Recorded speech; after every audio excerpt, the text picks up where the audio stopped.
Hey, welcome to What's the Point, where each week we are asking what the preacher of Ecclesiastes is asking, ultimately is what's the point? We have finished chapter 2, where we have finished his thought experiment, or his first cycle of a thought of experiment in chapter 1, where he's trying to find the meaning, the gain in life. He declares that all is vanity, all is meaningless, all is frustrating. What gain can man have with his toil under the sun? We see that he sought after wisdom. End result, vanity, chasing the smoke.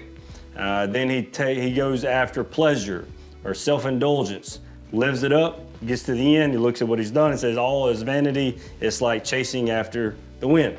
Last week we looked at looking at his work, his toil, his working with his hands and providing for his family, or whatever you want to call it there. And he gets to the end, all is vanity. It's like striving after the wind. When we get to chapter 3, I think we're going to begin to have some questions answered. Maybe not find the meaning, if you will, that the preacher is looking for, but we will begin to understand why there's such frustration. There are really 3 things in chapter 3 that we will see. First of all, that God is sovereign. We will read in chapter 3 that there's a time for everything under the sun.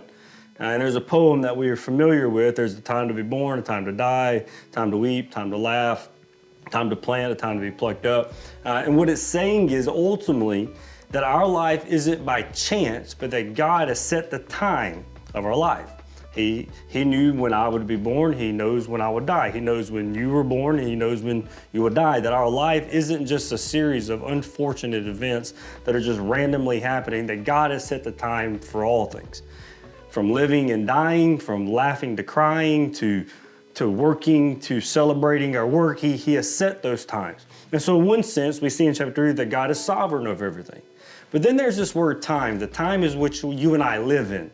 It's our life under the sun. It's our experience with the hevel, the frustration of life, trying to find the gain, as the preacher talks about, as he's seeking after. And time is where the frustration comes.